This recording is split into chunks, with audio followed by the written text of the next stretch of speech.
Hello and welcome back as we continue the story, The Quest of St. Nicholas. Chapter 5, The Stag and the Saintly Stranger. Nicholas and the 7 elves traveled by foot through the wintry wilderness for several days. Nicholas was very glad for their company. Some days they talked much, and other days were more somber and silent. But whether they talked, sang, told stories, or walked in silence, Nicholas realized how much their company inspired him and strengthened him. There was something about them facing this with him that made his body less weary and the winter a little less cold. And each night, when they would set up camp for the night, the fire always created a much greater warmth than usual fires. The warmth surrounded Nicholas as if he was sitting in a warm house by the hearth. Then their evening activities would unfold, according to a regular ritual, which Nicholas also found quite comforting and edifying on this venture north into the unknown frigid wilderness. Fiddy, the she-elf who bore the great round shield, would always lead them in an evening prayer. Temps, one of the 2 male elves who walked with a wooden staff, would always carry the cooking supplies and would prepare food for them. Nicholas was never quite sure where he got the food or how he managed to carry enough for them every night, for he never saw him go and obtain more food. But whether savory, salty, spicy, or sweet, the food was always wholesome and satisfying, like those meals after which you feel strengthened but not overly stuffed. And whatever Temps was doing with the food, it was working, for Nicholas felt more energized in his journey than ever before. But perhaps the strength was not merely from the food. Each night after the meal, there would be stories and songs. Prudy, the other male elf with the walking stick, the one who wore spectacles, always had some interesting story that would usually teach a moral lesson or would be a historical tale of how places or kingdoms came to be. Spez, the she-elf who bore the bow and arrow, would always follow up with some inspiring story, a tale of heroic figures who went on wonderful adventures and overcame great trials to remain faithful to the quest. Carrie, whom he continuously noticed the others treated with a reverent respect, as if she were a noble woman among them, always insisted on helping to serve the meals and insisted on helping Temps clean up the cooking supplies, afterward while stories were being told. After the tales by Prudy and Spez, the night would end with Carrie singing for them.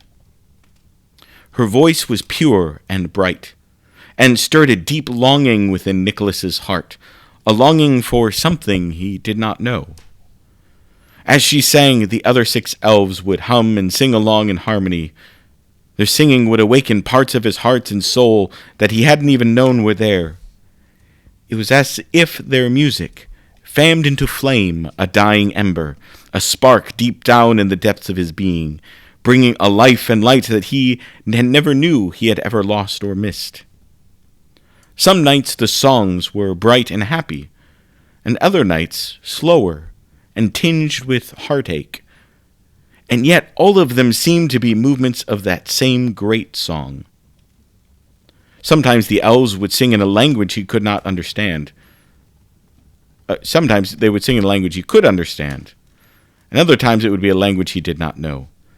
But whatever the language or key of the song, it always moved him deeply. Sometimes even to tears. Some nights, tears of heartaches, other nights, tears of joy.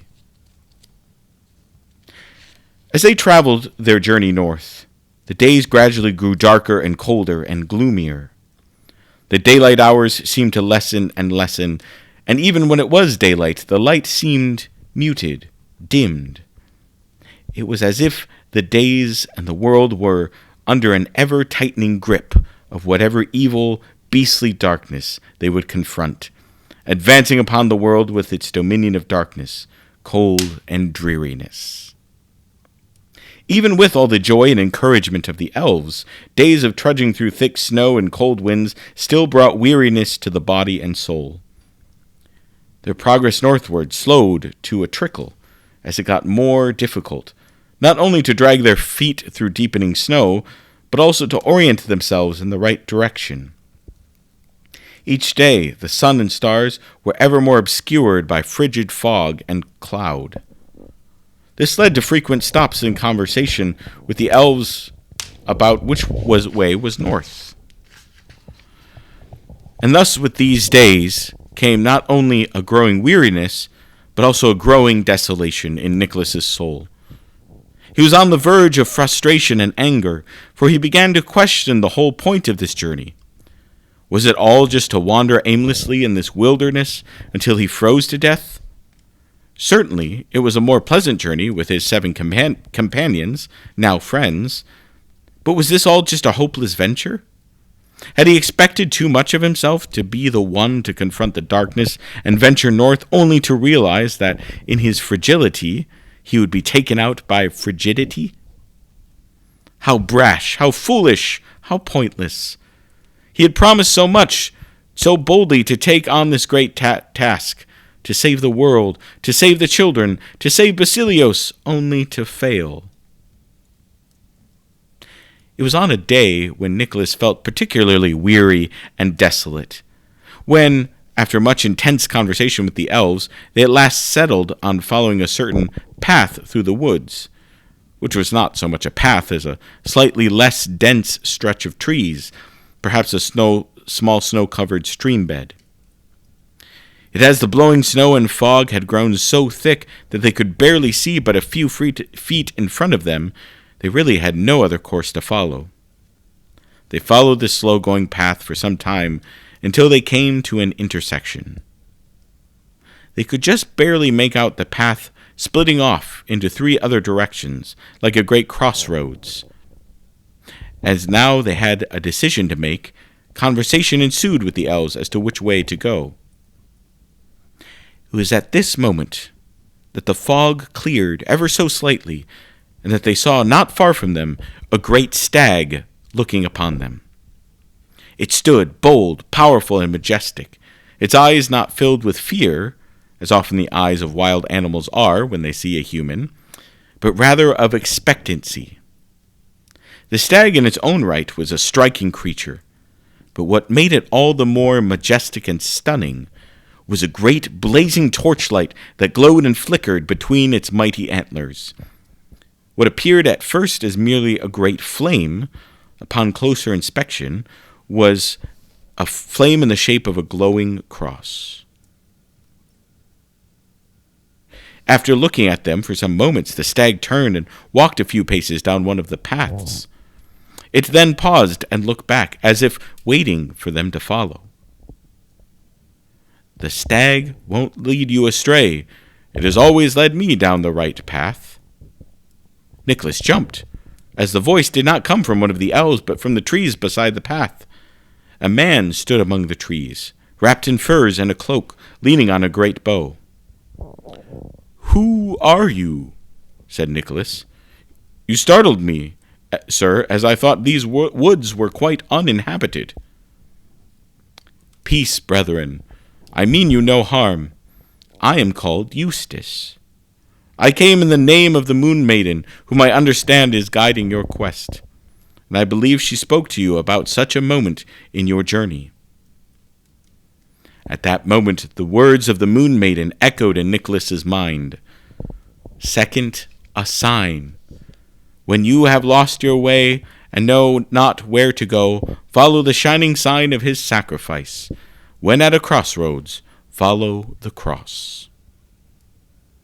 Nicholas had seen the stag with a great blazing cross between its antlers, standing in the crossroads. Of course, this is the cross they were supposed to follow.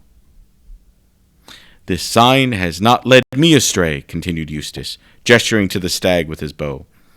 "For when I was at my darkest moments, and had utterly lost my way in life, this very stag appeared to me and led me to follow the way of the one true king, whose kingdom is not of this world.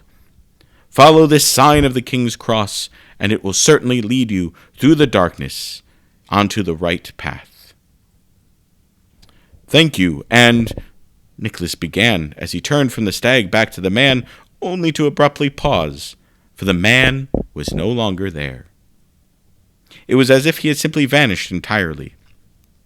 But the stag still stood there, as bright and as real as ever. And so, with their course made clear, they set off to follow the stag. Chapter 6. The Saintly Woodworker and the Sleigh. In following their stag, their pace grew much faster. Not only were they energized by the light of hope, but the stag led them on a path through the woods where the snow was shallow and it was easy to walk. The stag also moved at a quick pace, often trotting ahead of them and pausing to turn back to make sure they were still following. At this pace, they covered far more ground than they had for a number of previous days. After journeying in this way for much of the day and into the night, the stag led them into a clearing in the woods, where there was a small stone cottage, its windows glowing with warm firelight. Next to the cottage was a large shed lit from inside by lanterns. A door opened from the shed, and a man, who had apparently seen or heard them coming, came out. He must have been expecting them, for he did not seem surprised to see them. The man was sturdily built, with strong hands and arms and shoulders that come from hard manual labor, likely with the tools on his belt that included chisels and hammers of different sizes. The man appeared middle-aged, with dark bronze skin and dark hair and a beard flecked with gray.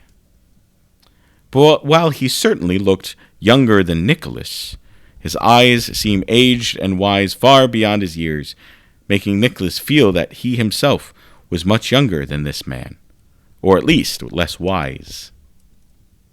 But these wise old eyes also had a warm, tender kindness about them. The man saw the stag standing next to the door, and his eyes lit up with recognition. He affectionately patted its nose, and it nuzzled its head into the man's hands.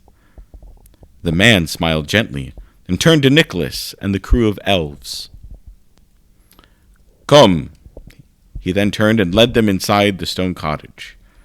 He gestured toward a sturdy wooden table with 8 chairs and set with 8 steaming bowls of hearty soup.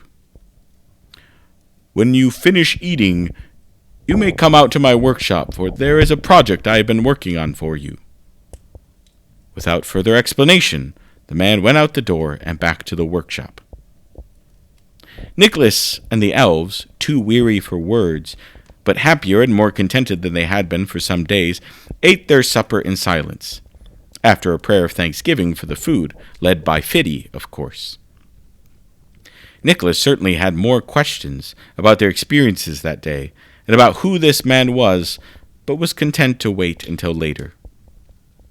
The elves seemed to have had a look of recognition in their eyes when they saw this man, and seemed perfectly willing to trust him. And for now, that was enough for Nicholas. For he had grown to trust in and rely upon these 7 companions of his, of whom he had grown very fond.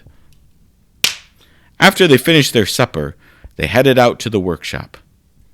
They stepped in through the door, and Nicholas was shocked to see a large crimson sleigh in the middle of the shed. The sleigh was finely polished, carved with beautiful, intricate swirls. It was made of a deep reddish wood and accented with painted swirls of red edged with gold. It was beautiful. And the 2 bench seats were large enough for Nicholas and all 8 companions to fit.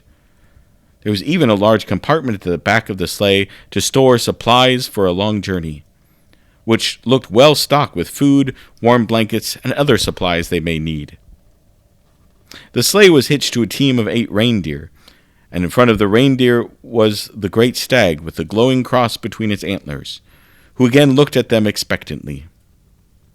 Nicholas looked around for the man who had greeted them, but he was nowhere to be seen. "This is the project he was speaking of," said Prudy. "Come, Nicholas," said Fort, the tall and sturdily built elf, who stood a head taller than the other elves. Your quest awaits you. And thank the Moon Maiden, for this sleigh will only make our course that much smoother as we venture deeper into the unknown that awaits us." Fort then enthusiastically jumped into the front seat of the sleigh, looking eager for more adventure. "Yes, thank the Theotokos. But where is the man who fed us and built this for us, so that we may thank him?" asked Nicholas. "Joseph already knows and appreciates your gratitude," said Carrie. "He is a good, kind, and very humble man who cares for others and then often quietly slips into the background. So fret not, my dear Nicholas, and come, for Fort is right that we must carry on." "Joseph? You know him?" asked Nicholas. As they set into the sleigh next to Carrie, who then handed Nicholas the reins. But before Carrie could answer, the sleigh lurched forward as the stag did not wait for Nicholas to flick the whip or the reins. They charged out through the large doors of the workshop and into the night. The clouds and fog cleared, and they now slayed beneath an open night sky, with the moon and the stars shining bright upon the snow below them. The wind whipped, and the trees flew past them as they set out at a speed faster than they had traveled yet. Nicholas glanced over his shoulder to take a last look at the little stone cottage. In the clearing, Nicholas was baffled to see the wooden workshop standing alone in the clearing. The stone house was nowhere to be seen. For a brief moment, a shadow passed over the moon, and he could have sworn it was in the shape of a small stone cottage being carried by winged creatures. "Yes, I do know him," Carrie finally answered. Now that their journey was underway. "He had spent many more evenings listening to my music than even you have, good Nicholas," she said with a smile and a wink. "For he is the beloved spouse of the Moon Maiden herself. That man was none other than the good Saint Joseph himself."